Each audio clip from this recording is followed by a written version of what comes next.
Selamat pagi saudaraku yang diberkati oleh Tuhan Yesus Kristus. Berjumpa lagi dalam program Bertumbuh dan Berbuah.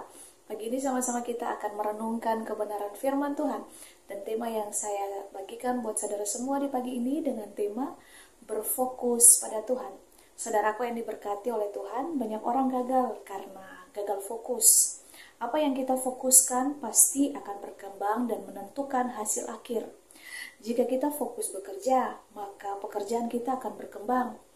Ada 3 hal yang penting yang harus kita perhatikan dalam kehidupan kita. Yang pertama, tidak mendua hati. Dan yang kedua, memusatkan perhatian. Dan yang ketiga, memiliki satu sasaran atau tujuan. Kita baca dalam Yakobus pasalnya yang pertama, ayatnya yang ke-6 sampai ayatnya yang ke-8. Di situ firman Tuhan berkata, sebab orang yang bimbang sama dengan gelombang laut, yang diombang-ambingkan kian kemari oleh angin. Orang yang demikian janganlah mengira bahwa dia telah menerima sesuatu dari Tuhan, sebab orang yang mendua hati tidak akan tenang dalam hidupnya. Saudaraku yang diberkati Tuhan, media sosial memiliki kekuatan yang luar biasa, tetapi kita harus perhatikan dan fokus hanya kepada Tuhan, karena tidak semua isi dari sosial media itu berdasarkan firman Tuhan. Nah, fokus harus dijaga dari waktu ke waktu secara konsisten. Jika tidak, kita tidak akan mengalami kemajuan. Bahkan kita akan mengalami kemunduran dalam iman. Pengiringan kita akan Kristus. Orang Kristen dengan fokus yang tergeser dari Tuhan, dia akan mengalami kekalahan. Nah, kita mau belajar dari Petrus. Ketika Petrus itu dia berjalan di atas air, saat dia memperhatikan Tuhan, ia tidak tenggelam. Tetapi ketika dia menggeser fokusnya pada angin, Petrus mulai tenggelam. Nah saudara, pernikahan juga yang tidak mencari dan fokus kepada Tuhan tidak akan bertahan dengan lama.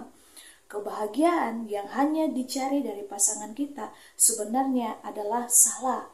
Nah, kebahagiaan bersumber itu pada Tuhan. Setiap pribadi yang akan menikah harus mencari kebahagiaan di dalam Tuhan dahulu.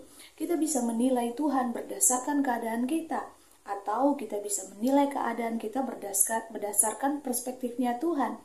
Mari kita menilai Tuhan berdasarkan keadaan. Artinya begini, jika keadaan kita baik, artinya Tuhan baik. Ketika kita diberkati, artinya Tuhan ajaib. Tetapi ketika kita mengalami kesulitan, kita bertanya, di mana Tuhan? Ini adalah hal yang salah. Nah, kita harus menilai keadaan kita saat ini dari sudut pandangnya Tuhan. Ketika kita melihat masalah terus-menerus, kita justru tidak akan selesai terhadap masalah tersebut. Karena itu, mari kita alihkan fokus kita hanya kepada Kristus. Supaya apa? Masalah kita itu Tuhan berikan jalan keluar dan ada solusi. Ketika kita mengalihkan fokus kita dari Tuhan, maka timbul rasa ketakutan, kekhawatiran, dan sebaliknya.